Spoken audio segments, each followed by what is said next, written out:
La radio en México. En sus inicios, la radio fue un experimento para establecer comunicación a larga distancia. Con el tiempo, ha ido evolucionando con la colaboración de científicos, artistas, periodistas y en general de profesionistas de diferentes áreas de conocimiento, según Figueroa en 1996, en su texto ¿Qué onda con la radio?, durante los comienzos del gobierno de Álvaro Obregón. En diferentes zonas de la República Mexicana se fundaron algunas emisoras radiofónicas. Sin embargo, no puede establecer con exactitud quién fue el fundador oficial de la radio en México.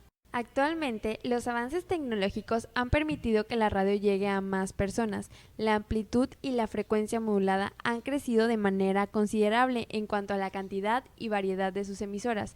El disco compacto fue desplazado a los acetatos, las transmisiones vía satélite y la radio en Internet. Son algunos de los cambios sustanciales. Pero los avances tecnológicos no son los únicos impulsores de la radio, ya que, como refiere Figueroa, las políticas gubernamentales, las acciones de los concesionarios, son otros elementos que intervienen en su transformación. En 1873, el físico escocés James Clerk Maxwell formuló la teoría de las ondas electromagnéticas, que son la base de la radio.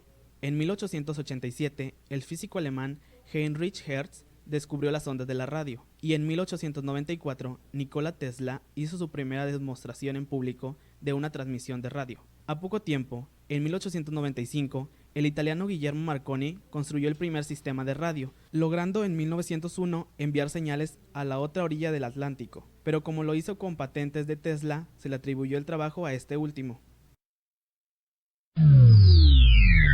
Guillermo Marconi, joven italiano inquieto por los asuntos de la electricidad, comenzó en 1890 a hacer experimentos en una habitación de su casa. En 1894 hizo sonar una campanita por medio de la utilización de ondas hertzianas producidas por uno de sus aparatos. Nacido en Rusia, llegó a Nueva York a los 9 años. Desde muy joven comenzó a trabajar en telefonía.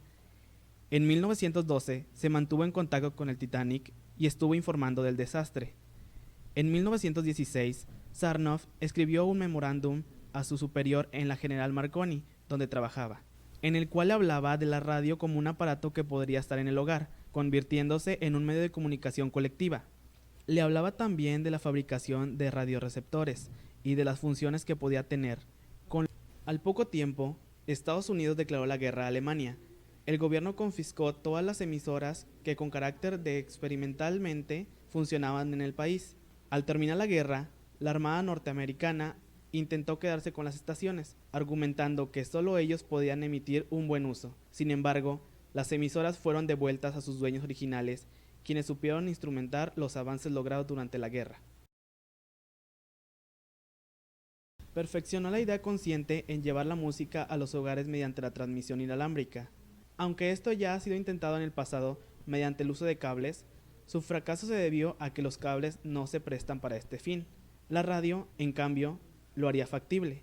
Podría instalarse, por ejemplo, un transmisor radiotelefónico con un alcance comprendido entre 40 y 80 kilómetros en un lugar determinado, en que se producía música instrumental o vocal o de ambas clases. En un principio trabajó con Edison, después en compañías de telegrafía sin hilos. El trabajar en esto suscitó en la gran inquietud, transmitir la voz humana a distancia y sin hilos. El principio en el que se basó para lograrlo fue la transmisión no debería ser basada en una onda discontinua, como lo utilizaba Marconi, y por lo tanto solo se pueda transmitir en clave.